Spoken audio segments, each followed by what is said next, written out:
Tom. And I'm Molly. Welcome to Friends at Gameology, hosted by MoonlightCrew.com. Reviews for science. In 7 minutes or less. Dungeon Twister Prison, which is Dungeon Twister 2. Dungeon Twister has a couple of incarnations, a 1 and a card game. But in this one, you get the miniatures, and you have your board upon which you are trying to cross and get out the other side. You get a victory point for each time you get one of your figures off the board, or you want to kill your opponent's figures. Each time you kill an opponent's figure, you get another victory point. First to 5 wins. It's just a little bit of a tactical skirmish game, but with chess-like strategy. Let's talk simplicity versus complexity. So this game has, it's an exploration game because you're flipping over these tiles as you go.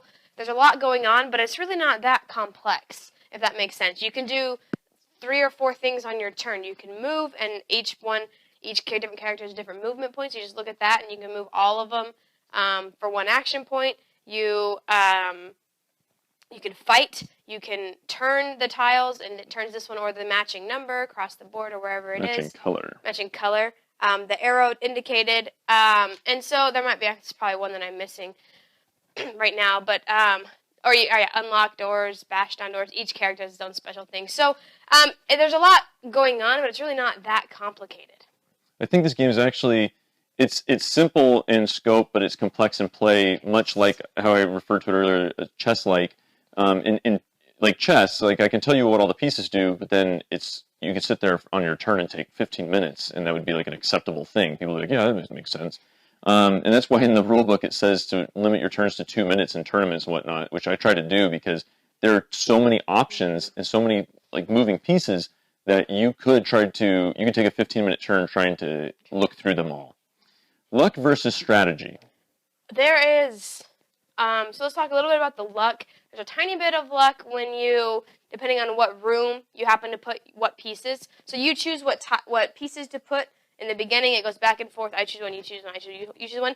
And then the token, and then when the room is flipped over, your opponent places yours and you place your opponent's, which is actually a cool little thing. But that can mess you up, and it messed me up. I was locked in a room, and I needed a key to get out, and there was no one with the key to get me out. So it happens where that luck, but there's so much strategy. Each different character can do something different. So that's a fun bit of strategy. And turning the rooms and turning the opposite rooms, there's so much strategy and so much small things that you can do. And you need to use your character to the best of their ability. Like each character is something different. So learning that and then implementing that. I mean, it starts in the beginning of where you place what, and then it goes throughout the whole game. So there's so much strategy in this game. If you move a piece off the board, you get a victory point, but you're foregoing that power for the rest of the game. It's gone. Do you move them off the board, or do you use their powers to try to stop your opponent?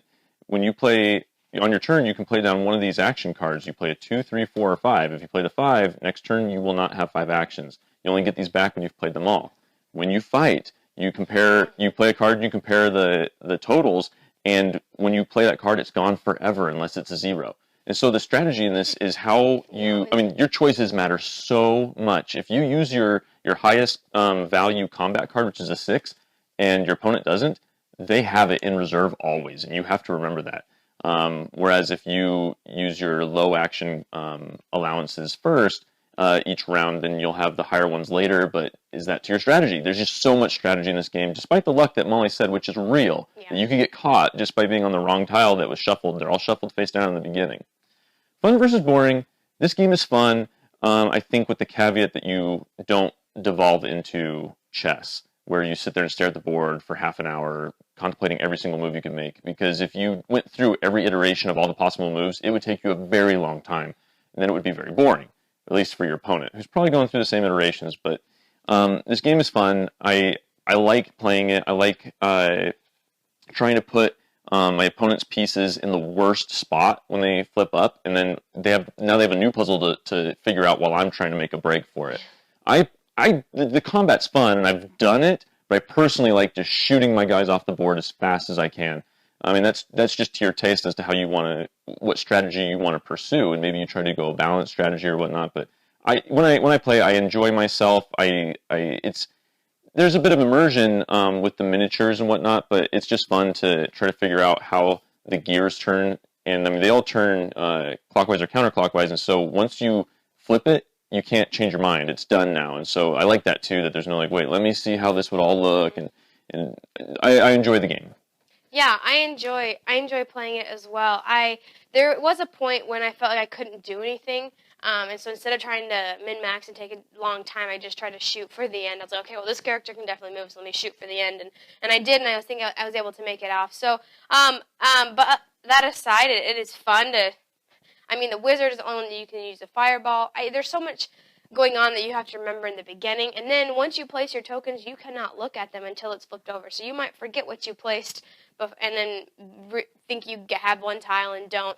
And I like that you can't look at it because otherwise that'd be more time wasting. Okay, what did I put here? Oh, okay, now I want to get to that. No, you can't do that. It's set in stone once you put it down.